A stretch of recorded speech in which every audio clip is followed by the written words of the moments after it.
como clase de consulta. El tema de hoy son los ácidos carboxílicos. Sí, te escucho. ¿La clase esta después la sube al campus? Sí. Sí, Muchas sí, gracias. se está grabando, así que no hay problema.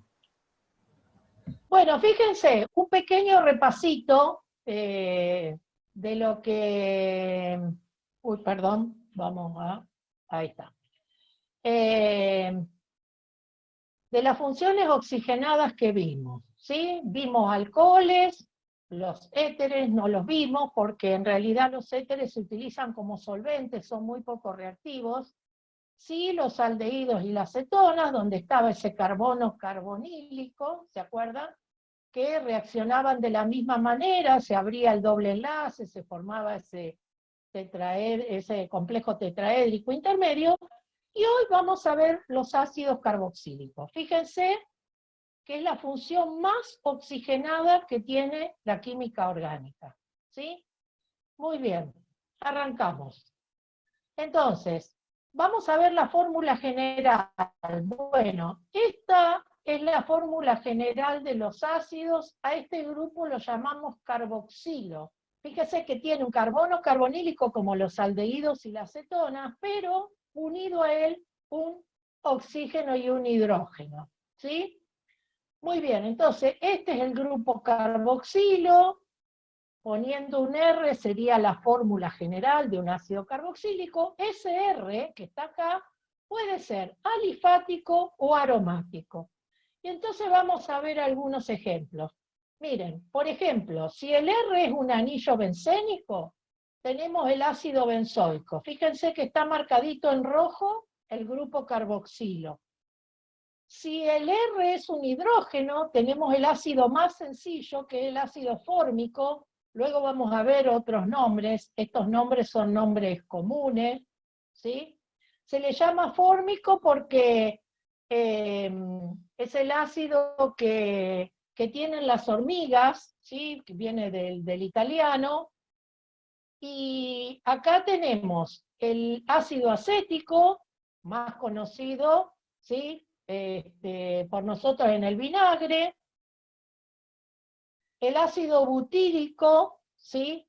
Que tiene, fíjense, 4 átomos de carbono, incluido el del grupo carboxilo.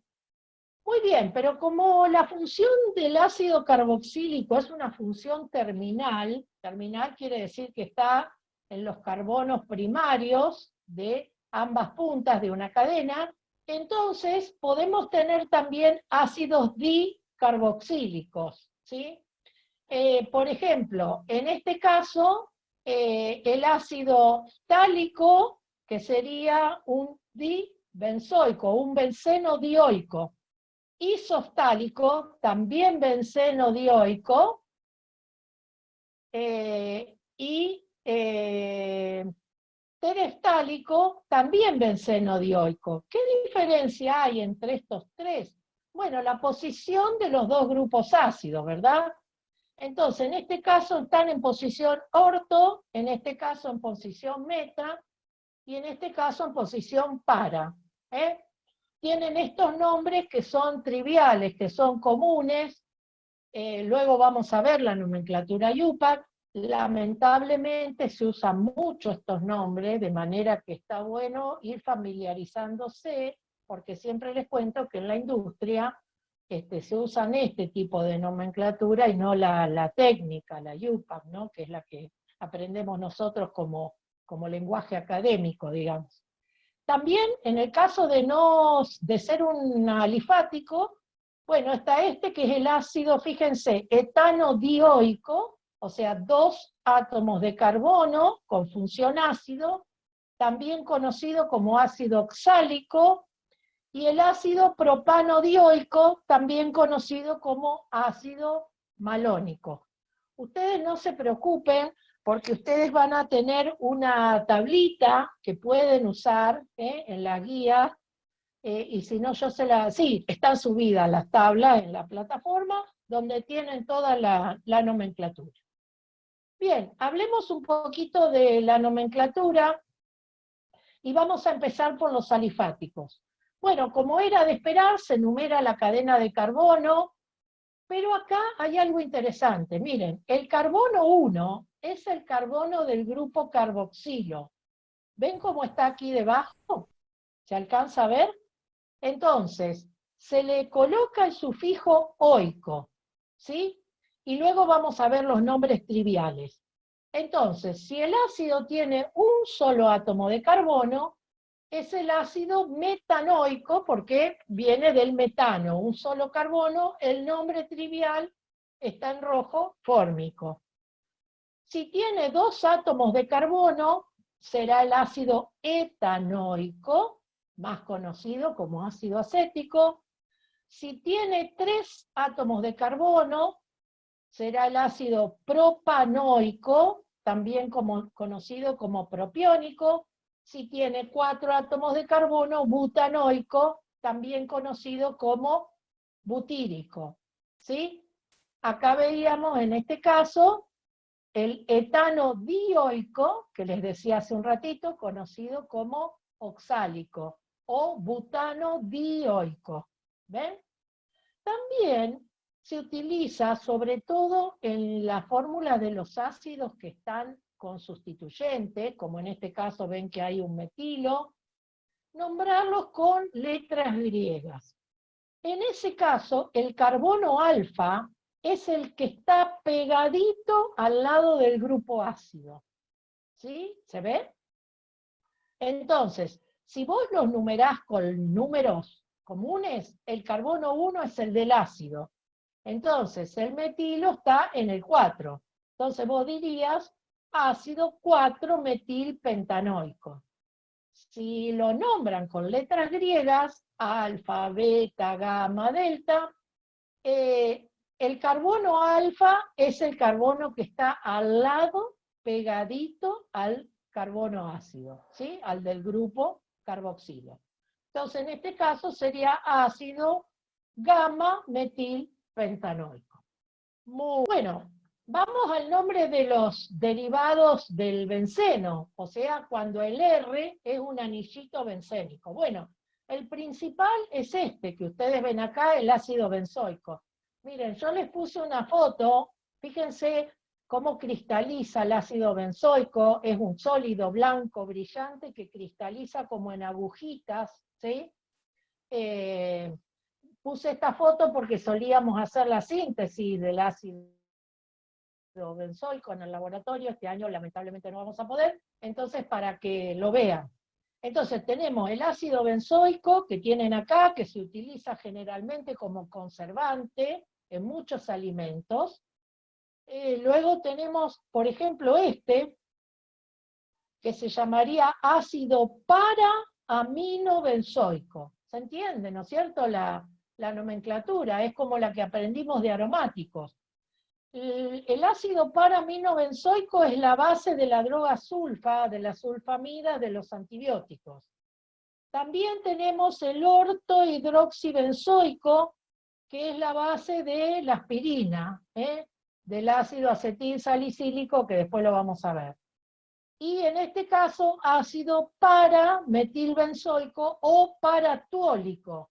Fíjense, el metilbenceno era el tolueno, entonces tiene estos dos nombres, ¿sí? Muy bien. Seguimos avanzando un poquito más y nos vamos a empezar a meter con las propiedades. Bueno, miren, hay una propiedad muy importante, además de la acidez que ya vamos a ver, de los ácidos carboxílicos que tiene que ver con el punto de ebullición. Resulta que el punto de ebullición de los ácidos carboxílicos es mucho más alto de lo esperable, ¿sí? Mucho más alto que los productos de peso molecular similar, ¿debido a qué? Mire, debido a que forman dímeros. Fíjense, acá yo les puse este dibujito. Una molécula en rojo y otra en azul, y entre ellas forman uniones puente hidrógeno. Esta es la razón del elevado punto de ebullición de los ácidos carboxílicos.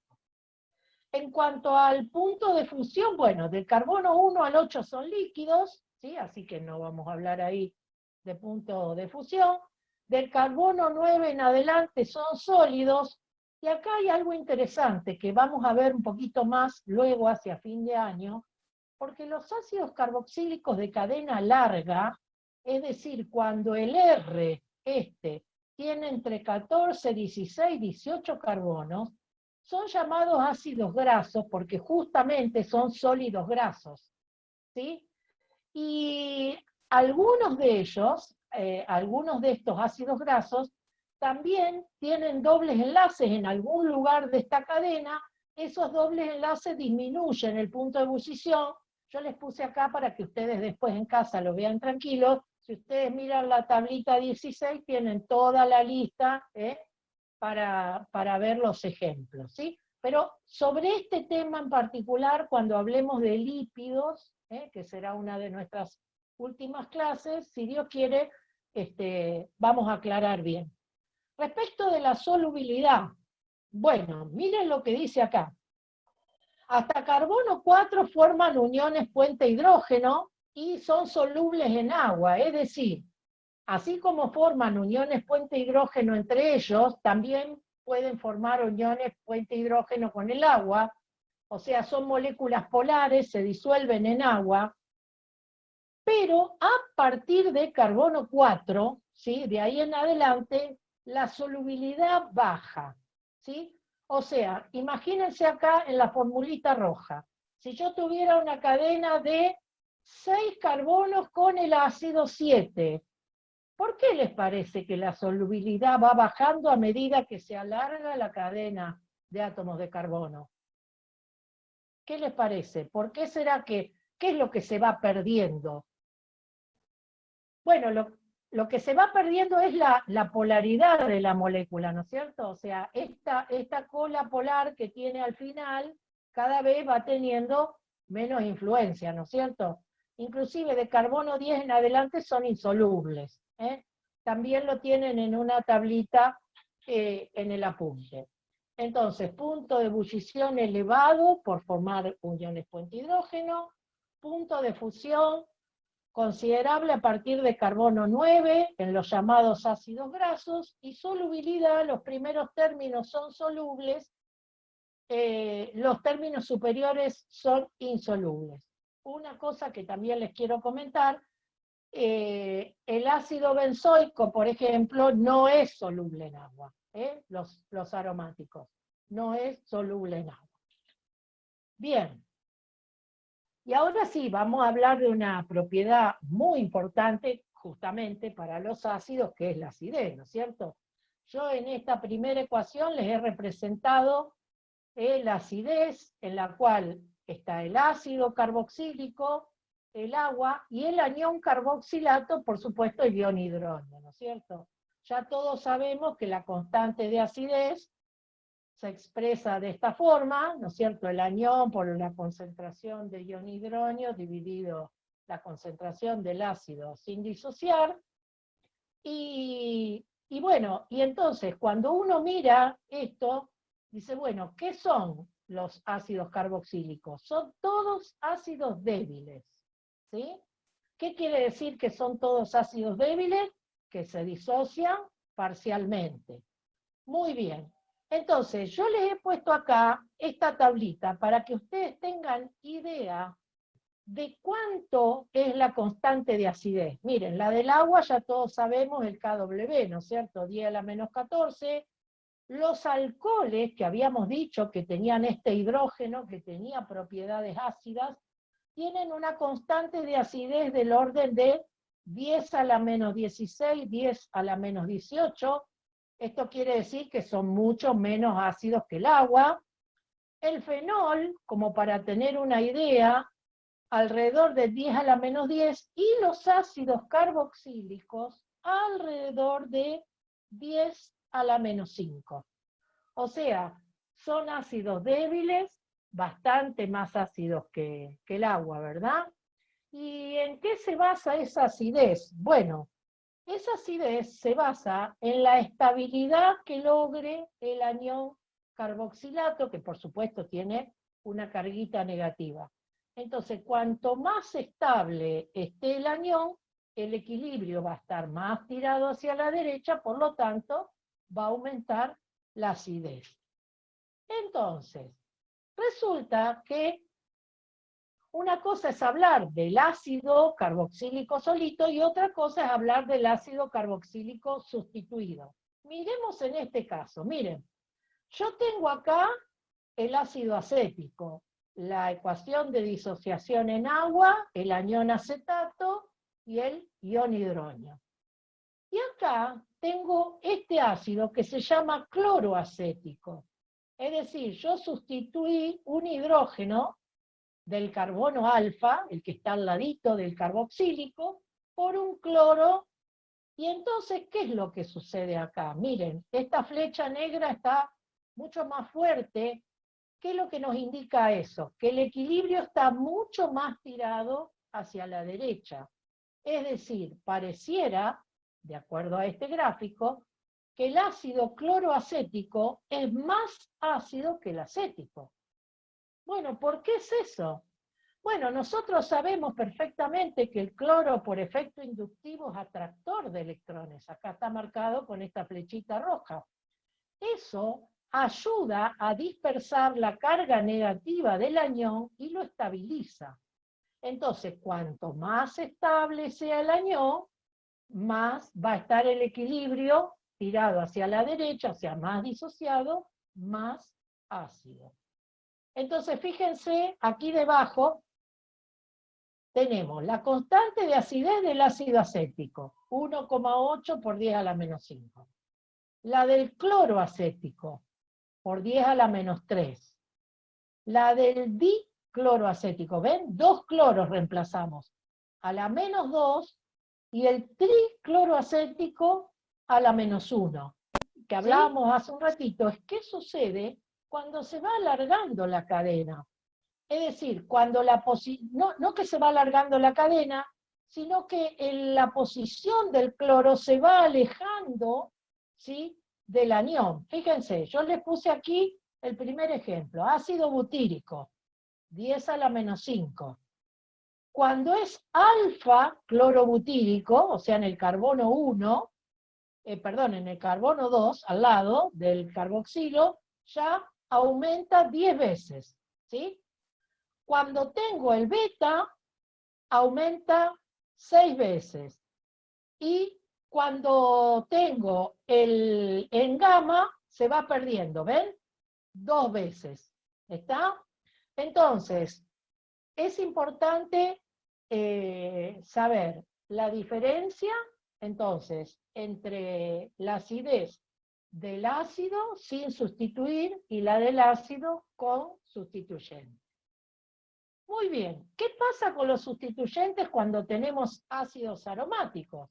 Bueno, esto ya lo habíamos visto un poquito cuando vimos hidrocarburos aromáticos. Fíjense, acá está el ácido benzoico, la ecuación de disociación en agua, el anión se llama benzoato, y entonces puse los dos casos posibles. Que el benzoico tenga un sustituyente, como el cloro, por ejemplo, que atrae electrones. Ya dijimos hace un ratito en la placa anterior que estabiliza el anión y por lo tanto aumenta la acidez. En cambio, si el sustituyente del benceno es dador de electrones, no estabiliza el anión negativo y por lo tanto disminuye la acidez. Conclusión. Vamos a decirlo de una manera fácil para que sea sencillo recordar. Los sustituyentes que desactivaban el anillo, o sea, esos que no convenía tener, por ejemplo el nitro, ¿te acordás que estaba en la punta derecha de la tabla? Esos ahora aumentan la acidez. En cambio, si yo tengo un sustituyente que activa el anillo, por ejemplo en este caso el alcoxi, esos disminuyen la acidez. Entonces, yo dibujé acá un pedacito de la tablita que ustedes tienen cuando hicieron los ejercicios de hidrocarburos aromáticos. Entonces, la tabla decía, a la izquierda activante, a la derecha desactivante. Bueno, ahora en el caso de la acidez es al revés. A la izquierda disminuye la acidez, a la derecha aumenta la acidez. ¿Sí? Muy bien. Y ahora vamos a ver algunos métodos de síntesis de los ácidos, luego vamos a ver algunas reacciones, inclusive algunas de laboratorio. Algunos les van a resultar conocidos, entonces tenemos oxidación de alquilbenceno, este es nuevo, ruptura oxidativa de alqueno, ¿sí? Esto lo vimos en el caso de los alquenos, oxidación de aldehídos y cetonas, también lo vimos, y estos dos son nuevos, la hidrólisis de nitrilo y la carboxilación de reactivos del lineaje. Muy bien. Vamos mirando cada uno.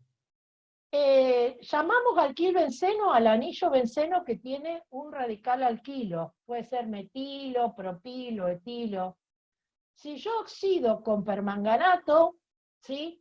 En medio básico, preferentemente, logro oxidar nada más que el radical alquilo. Fíjense, esta era la práctica que hacíamos para sintetizar el ácido benzoico. ¿Sí? Fíjense, partíamos de tolueno, poníamos permanganato en medio básico y lográbamos así sintetizar el ácido benzoico, ¿sí? Que cristalizaba como un sólido en la solución. O sea, que fíjense, con el permanganato solamente se oxida el grupo alquilo. Y fíjense que se oxida a benzoico. ¿Sí? Muy bien. La ruptura oxidativa de los alquenos, nosotros la habíamos visto en el caso de la ozonólisis, pero también se puede oxidar con permanganato, que también, después si ustedes revisan un poquito, también lo habíamos visto. ¿Qué es lo que sucede? Muy sencillo, permanganato, medio ácido y calor, se rompe el doble enlace y se obtienen dos productos. Dependiendo de cómo sean los carbonos del doble enlace, voy a obtener un ácido o no. Fíjense. Miremos este ejemplo, es 2-metil-2-buteno. Yo remarqué acá con un rectángulo celeste este carbono, ¿por qué? Porque en el carbono de la izquierda, acá arriba, está todo sustituido. Tiene dos grupos metilos, ¿ven? En cambio, este carbono tiene un grupo metilo y un hidrógeno. Cuando yo corto el doble enlace por oxidación, en el que está todo sustituido, se produce una cetona. Y en el que tiene un hidrógeno, en realidad se produciría el aldehído que se sigue oxidando a ácido, en este caso. ¿Sí?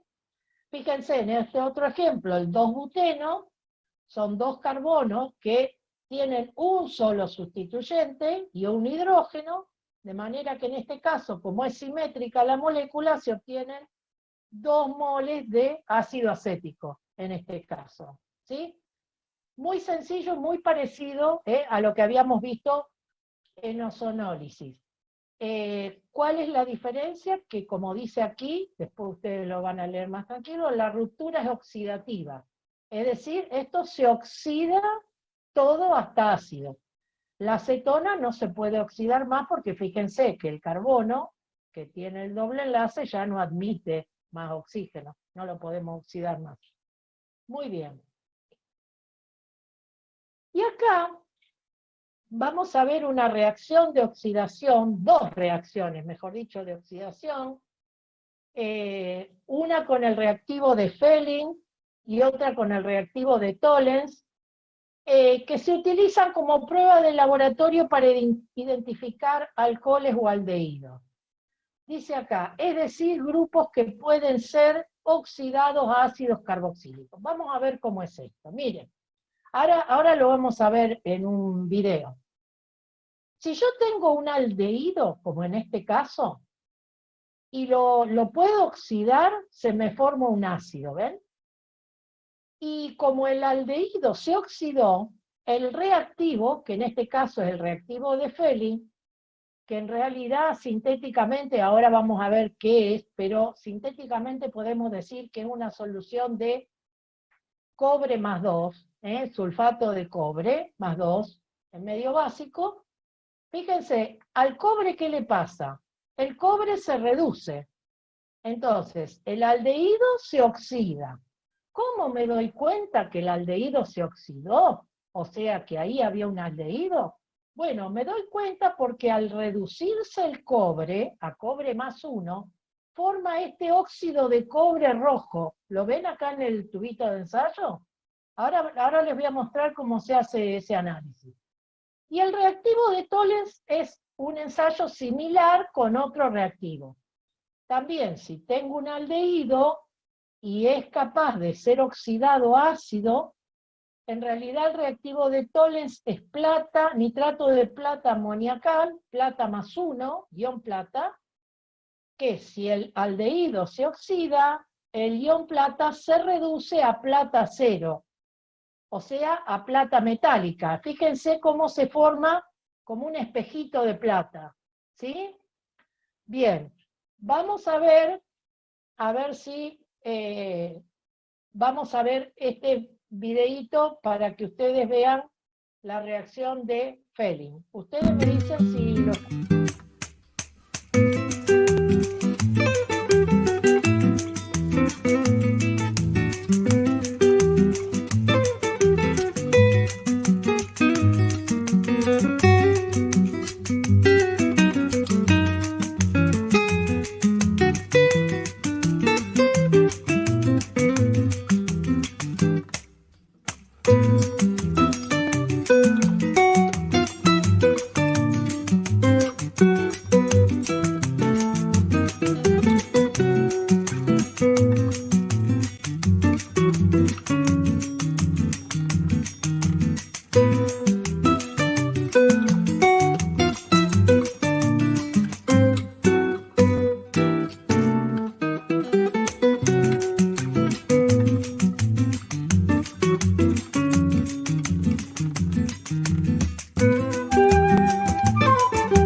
la reacción de Fehling y de Tollens, que ya dijimos que va a dar positivo en el caso de tener alguna función que se pueda oxidar.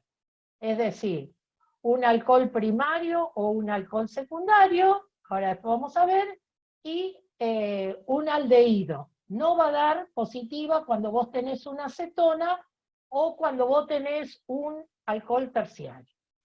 Muy bien. Y vamos a ver otro método para obtener ácidos, que es a través de la hidrólisis de nitrilos. En este caso hay algunas cosas interesantes. La primera es cómo llegamos al nitrilo. El nitrilo es aquel compuesto que se obtiene a partir de un halogenuro de alquilo primario, ¿se acuerdan? Mecanismo SN2, con una base fuerte, el ion cianuro, ¿sí? Entonces, yo hago reaccionar un halogenuro de alquilo primario, por eso este método es muy bueno para ácidos carboxílicos, y también es interesante porque al hacerlo reaccionar con el anión cianuro, le agregamos un carbono más a la cadena. Fíjense, acá tenemos como ejemplo un nitrilo genérico, cualquiera, ahora después vamos a ver más abajo un ejemplo. En medio ácido hacemos la hidrólisis de ese nitrilo, se obtiene una amida que luego se sigue hidrolizando y por último se obtiene un ácido carboxílico. ¿Sí? Entonces, en general la hidrólisis de nitrilo termina en ácidos carboxílicos. Muy bien. Por ejemplo, acá tengo el fenil-acetonitrilo, donde dice pH es como si tuviéramos un anillo bencénico, ¿sí? Con ácido y agua, acá dice etanol, porque necesitamos usarlo como solvente, entonces nos da el ácido fenilacético. Fíjense, acá en este carbono es como que tuviéramos un anillito bencénico, fenilacético. Muy bien.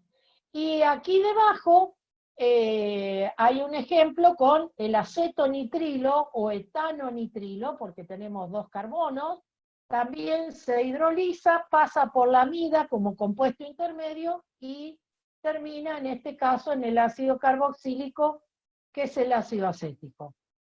Una cuestión importante para aclarar acá.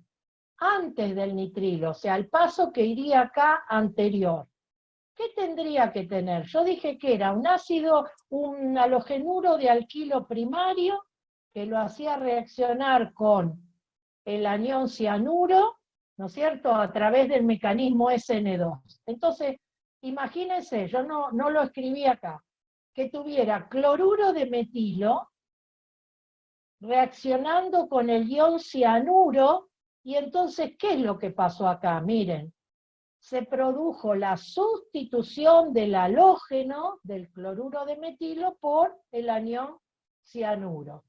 Y ahí llegamos al nitrilo. ¿Sí? Muy bien. Entonces, método interesante. Y fíjense, ¿por qué yo dije que se obtenía un ácido con un carbono más? Porque yo arranqué del cloruro de metilo. Y ahora tengo un solo carbono. Y acá tengo un ácido carboxílico de 2 carbonos. Entonces, un carbono más. Muy bien. Y otro método interesante, y sí, ya este es el último, es la carboxilación de reactivos de Grignard. Bueno, los reactivos de Grignard los habíamos conocido.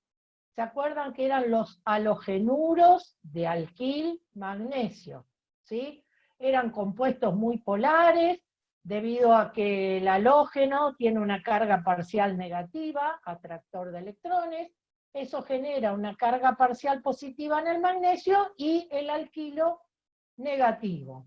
Muy bien, antes de seguir, ¿de dónde se obtenía el reactivo de Grignard? De un halogenuro de alquilo, ¿no es cierto? Muy bien, que puede ser, en este caso, uno primario o secundario. Entonces, el halogenuro de alquilo, magnesio metálico en presencia de éter como solvente, reactivo de Grignard. Muy bien.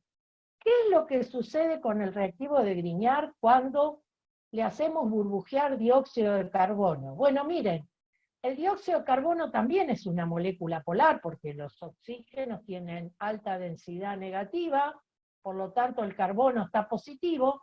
Entonces es muy fácil que el carbono del dióxido de carbono se pueda unir al radical alquilo del reactivo de Grignard. Entonces fíjense, yo tengo el reactivo de Grignard, se une el dióxido de carbono al R, este rojo que tenía acá, se forma este compuesto intermedio y luego en medio ácido se produce el ácido carboxílico, ¿sí? Vamos a nuestro ejemplo aquí abajo, 1. Bromuro de etilo, halogenuro de alquilo primario, con magnesio en presencia de éter, bromuro de alquil magnesio. Dióxido de carbono, se forma este propanoato de bromo y magnesio, y la hidrólisis ácida de este compuesto intermedio nos da como resultado el ácido carboxílico. También está bueno observar acá que también logramos un carbono más. Fíjense, el halogenuro de alquilo tenía 2 carbonos, y aquí tenemos 3. O sea que este método también le agrega un carbono más a la estructura. Y en este último caso, tenemos bromuro de ciclohexilo, ¿sí? O bromociclohexano, halogenuro de alquilo, magnesio en presencia de éter reactivo de Grignard, le hacemos burbujear dióxido de carbono, se forma el compuesto intermedio y por último la hidrólisis ácida nos produce el ácido carboxílico. ¿Sí? Bien. Para concluir algunas reacciones de los ácidos carboxílicos, vamos a ver algunas más la clase que viene. Bueno, como todo ácido da formación de sales, también el ácido se puede reducir, podemos halogenar el carbono alfa, es decir, ¿se acuerdan ese que estaba al lado del grupo ácido? Y por último, convertir el ácido en derivados, como pueden ser los cloruros de ácido o el éster. Entonces, arranquemos por la primera, formación de sales. Bueno, como los ácidos carboxílicos son ácidos débiles, pueden reaccionar con bases fuertes, ¿sí? Y generar una sal, ¿sí? Ahora vamos a ver ejemplos aquí debajo. Por ejemplo, si yo tengo ácido acético y lo hago reaccionar con hidróxido de sodio, lo que se forma es acetato de sodio. Fíjense que esta reacción, en este caso, también se puede dar a la inversa, o sea, si al acetato de sodio lo trato con un ácido fuerte como ácido clorhídrico, puedo volver al ácido. Y ahora les cuento por qué es interesante esta reacción. Fíjense, el ácido benzoico, que yo les había mostrado esas agujitas blancas, no es soluble en agua, ¿sí? Entonces, si lo tratamos con hidróxido de sodio, se forma el benzoato de sodio, o sea, la sal sódica, que esta sí es soluble en agua. Entonces, muchas veces uno necesita trabajar, lo puede tener como una sal, y luego con ácido hacer la reacción inversa y liberar el ácido, ¿no es cierto? Insoluble. Bueno, muy, muy sencilla esta reacción de los ácidos con una base fuerte. También los ácidos carboxílicos, ¿se acuerdan que dijimos hoy al principio que era la función más oxidada de la química orgánica?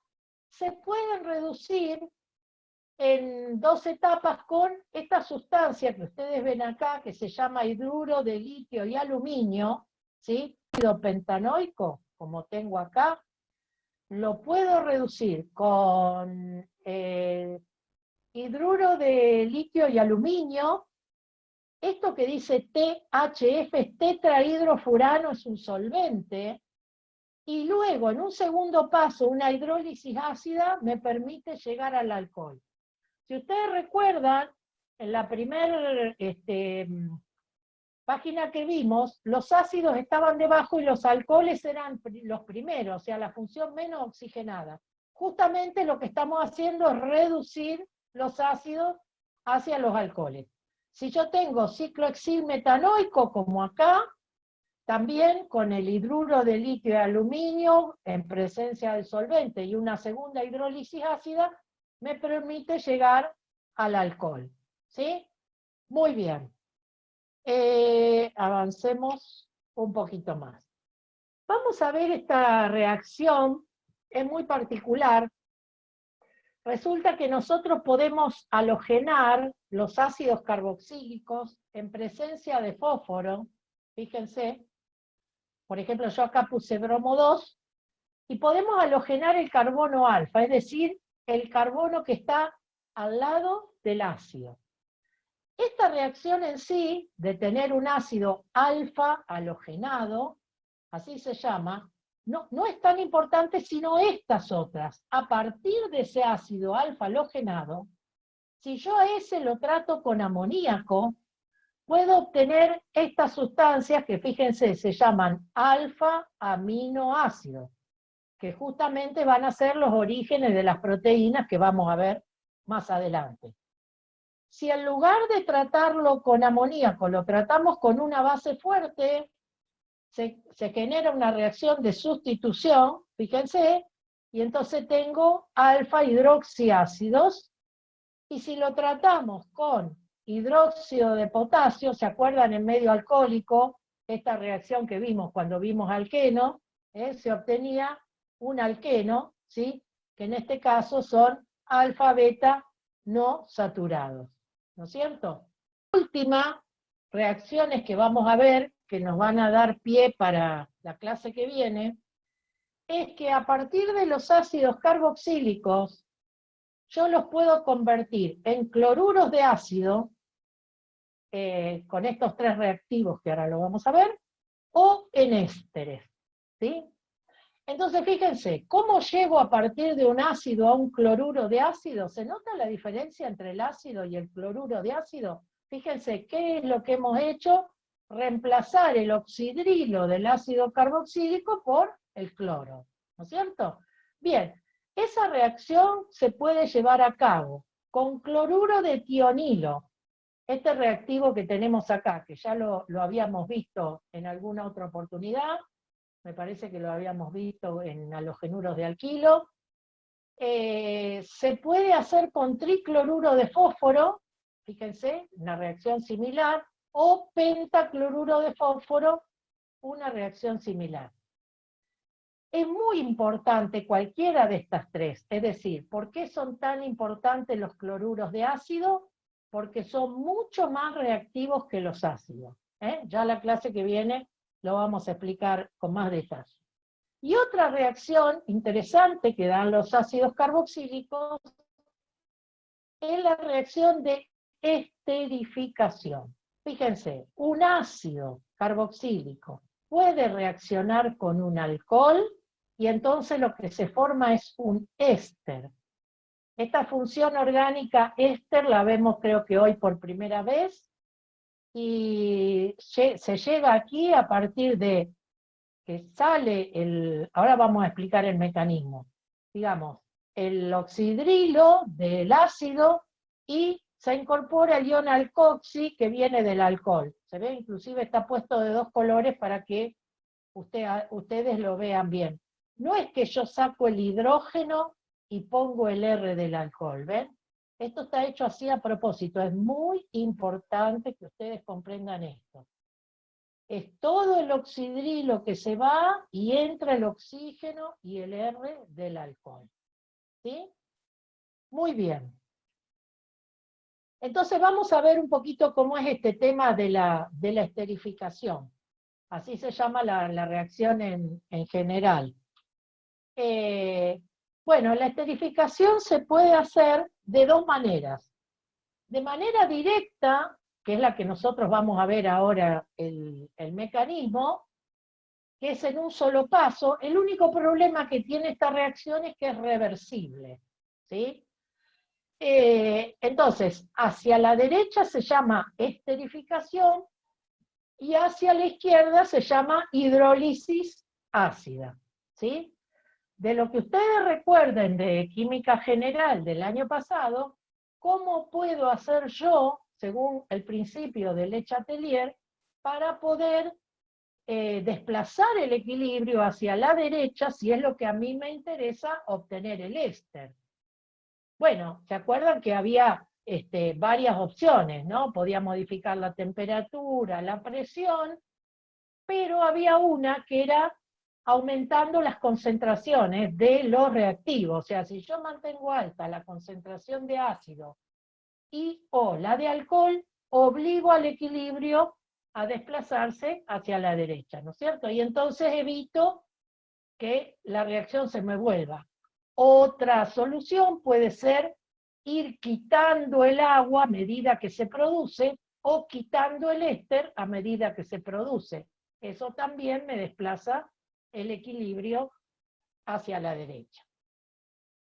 ¿Cómo es la reactividad de esta reacción? Bueno, muy reactivo el ácido metanoico o fórmico, luego vienen los primarios, ven el acético, ¿sí?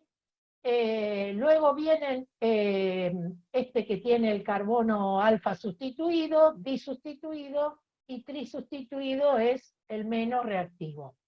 Y en el caso de los alcoholes, es decir, este que va a reaccionar con el ácido, el que tiene mayor reactividad es el metanol y los primarios, y más baja reactividad los secundarios, y los terciarios directamente no dan esta reacción. Ahora cuando veamos el mecanismo se van a dar cuenta por qué. Los terciarios, digamos, son alcoholes donde el grupo oxidrilo no está muy accesible, está rodeado de átomos de carbono, entonces dificulta mucho esta reacción. Entonces, esterificación en un solo paso reversible, pero se podría dar en dos pasos, interesante porque es irreversible, pero fíjense lo que tendríamos que hacer. Tendríamos que transformar el ácido en un cloruro de ácido y luego hacer reaccionar el cloruro de ácido con el alcohol para recién llegar al éster. En este caso, sin ningún problema porque es irreversible. ¿Sí? Muy bien. Vamos a ver cómo es el mecanismo de la esterificación. Bueno, este es un mecanismo muy importante dentro del curso de la química orgánica. Está hecho así por paso y está puesta como la recetita en cada paso. Vamos a empezar. Van a ver que es muy intuitivo esto. Tenemos el ácido, ¿sí? Yo he dibujado en azul la parte del carbono carboxílico, y en negro el oxidrilo, que es el que se va a ser reemplazado. Esto se hace en medio ácido, entonces se toma un protón que, si ustedes se fijan, ¿sí? Miren, este oxígeno, si ustedes quizás van a ver una rayita vertical y una horizontal, en realidad son los dos parcitos de electrones que tiene sin compartir, o sea, una densidad de carga negativa, por lo tanto, directamente ahí. Entonces, fíjense, se protona el oxígeno del doble enlace, dice acá. ¿Sí? Muy bien. Una vez que se protonó el oxígeno del doble enlace, que por supuesto le generó eso, una carga positiva al oxígeno, un parcito de electrones del doble enlace se va acá al oxígeno, ¿sí? Y por lo tanto, esa carga positiva pasa acá al carbono. ¿Me van siguiendo hasta ahí? Digo acá, se rompe el doble enlace y el carbono, este azul, queda positivo. Con la carguita esta, de acá del oxígeno, se viene al carbono. Estando este carbono positivo, le da pie para que ingrese el alcohol. ¿Por dónde se une el alcohol? Bueno, dado que el carbono azul está positivo, se une a través del oxígeno del alcohol, que tiene dos pares de electrones. Entonces fíjense cómo quedó unido el alcohol. El alcohol se unió al carbono que estaba positivo, la carguita positiva pasó al oxígeno, ¿sí? Y entonces, ¿qué es lo que sucede ahora? Lo que sucede ahora es que se transfiere un protón de aquí al oxidrilo. Entonces dice, ingresa el alcohol rojo, y se lleva la carga positiva. Ahí se llevó la carga positiva. Se transfiere uno de los protones rojos, este que está acá, al oxidrilo del ácido. Entonces, fíjate, este perdió la carga positiva y ahora la carga positiva el protón se la llevó acá. ¿Qué es lo que sucede acá? Bueno, miren, este parcito de electrones horizontal acá se lo lleva el oxígeno y ¿qué se pierde? Una molécula de agua, ¿sí? Finalmente, este par de electrones vuelve acá, se forma el doble enlace, y este, que había entrado acá, se lleva el par de electrones y se repone el protón del medio ácido. Entonces dice, el último paso, se pierde una molécula de agua, acá está, ¿ven?